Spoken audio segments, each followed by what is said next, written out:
Bonjour tout le monde, je m'appelle Joëlle Vincelli, je suis externe senior à l'Université de Montréal et bienvenue à SharePod, édition Urologie.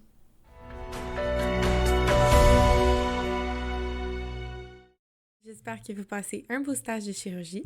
Donc, je suis contente qu'on se retrouve pour un nouvel épisode, et cette fois-ci sur l'hypertrophie bénigne de la prostate, aussi connue sous l'acronyme HBP.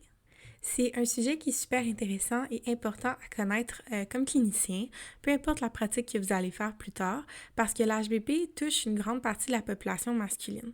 Pour les statistiques, ça vient toucher jusqu'à 20% des hommes de 40 à 50 ans, 50% des hommes de 50 à 60 ans et au-dessus de 90% des hommes de 80 ans et plus.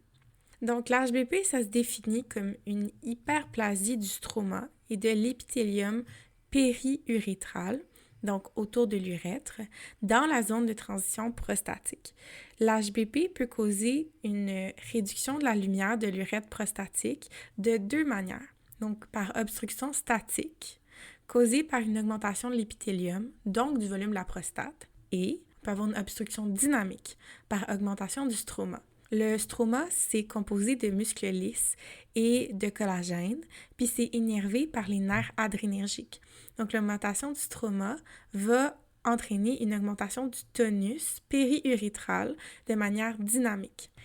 C'est entre autres une des raisons pourquoi les alpha-bloqueurs font partie des traitements médicaux qui sont offerts.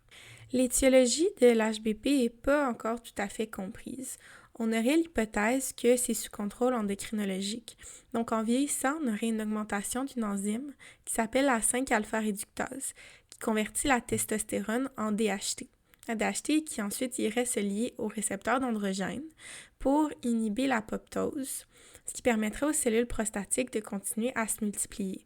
Les inhibiteurs de 5-alpha-réductase sont également un traitement médical offert pour l'HBP. Quant à sa présentation clinique, les patients avec HBP ils vont se présenter avec des symptômes de la phase de vidange, qu'on connaît aussi sous le nom de symptômes obstructifs. Donc, on va avoir un jet urinaire faible, une miction en deux temps, un retard à amorcer la miction, un goutte-à-goutte terminal et une sensation de mauvaise vidange. Un exemple qui peut souvent être donné par les patients pour illustrer leurs symptômes, c'est qu'à l'urinoir public, deux personnes auraient le temps de faire pipi avant qu'eux-mêmes aient fini. Les patients peuvent aussi se plaindre de symptômes de la phase de remplissage, qu'on va aussi appeler symptômes irritatifs.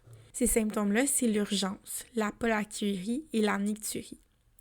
C'est important de se souvenir que l'intensité des symptômes, c'est pas proportionnel avec la taille de la prostate. Donc, une fois qu'on a une suspicion clinique, on peut donner le International Prostate Symptom Score, IPSS, aux patients. C'est un questionnaire auto-administré pour grader les symptômes. Il y a 7 questions qui permettent de grader les symptômes en léger, modéré ou sévère. Donc, je sais que la nomenclature qui est associée à l'HBP peut être un peu mélangeante, donc on va essayer de la clarifier. Donc, l'HBP, c'est une augmentation de la taille de la prostate. C'est une pathologie, mais ça ne nécessite pas de traitement en l'absence de symptômes. Le prostatisme, c'est un vieux terme qui était utilisé pour décrire les symptômes obstructifs. Mais le prostatisme, c'est pas toujours causé par l'HBP. Ça peut être causé par des sténoses urétrales ou par une diminution de la contractilité vésicale. Quand on va avoir une suspicion clinique que les symptômes du patient vont évoquer l'HBP, on doit procéder à des examens puis à des investigations. Donc, on va rechercher un globe vésical à l'examen physique, puis on va inspecter les organes génitaux. Au toucher rectal, souvent on va trouver une prostate qui est élargie, mais qui est lisse et élastique.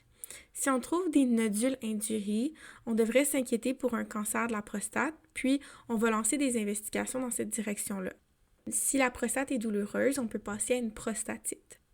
Pour les laboratoires, on doit demander au minimum une analyse d'urine pour exclure une hématurie ou une infection. On peut mesurer la créatinine pour évaluer la fonction rénale, puis on peut faire l'APS pour éliminer le cancer de la prostate de notre diagnostic différentiel ou si jamais on envisage un traitement.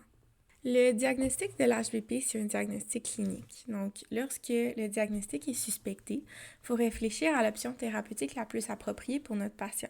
Si on a un patient qui est peu symptomatique et peu incommodé par la situation, on va rassurer et suggérer de les observer. On peut également proposer une modification des habitudes de vie.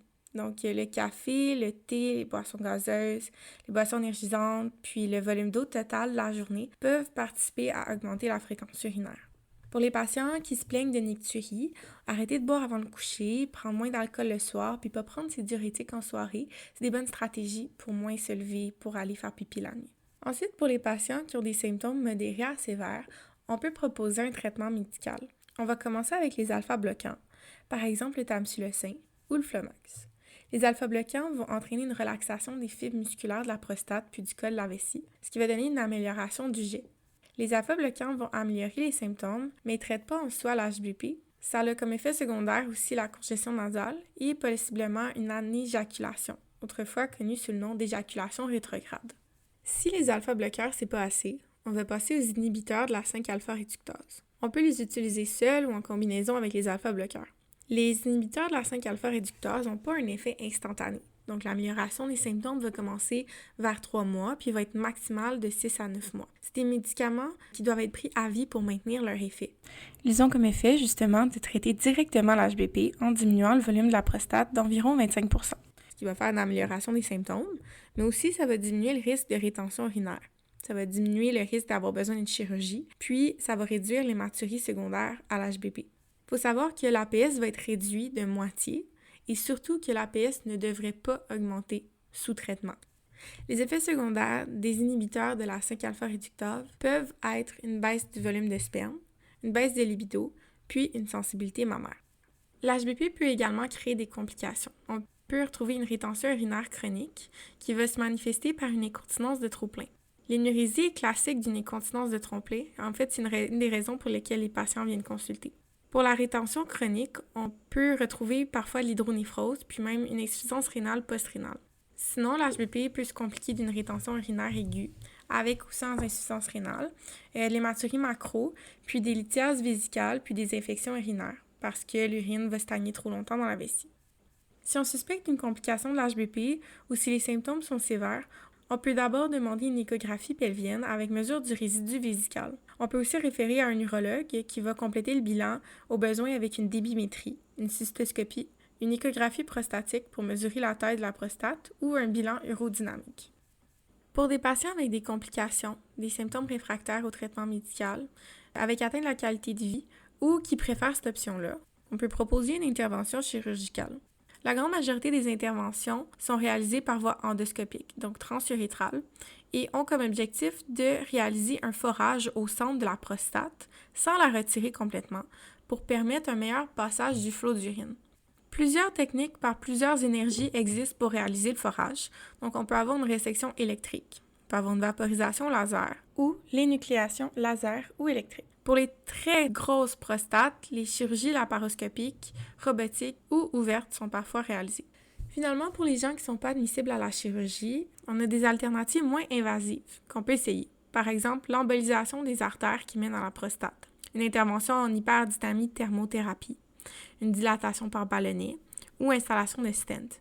Malgré toutes ces alternatives, laisser une sonde en demeure est parfois la seule solution restante.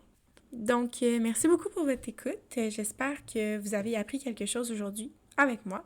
Juste mentionner que les informations pour ce podcast ont été tirées du Toronto Note, du UpToDate, du Cahier rouge de néphrologie urologie de l'UDM, ainsi que du General Urology de Smith et Tanago. Merci.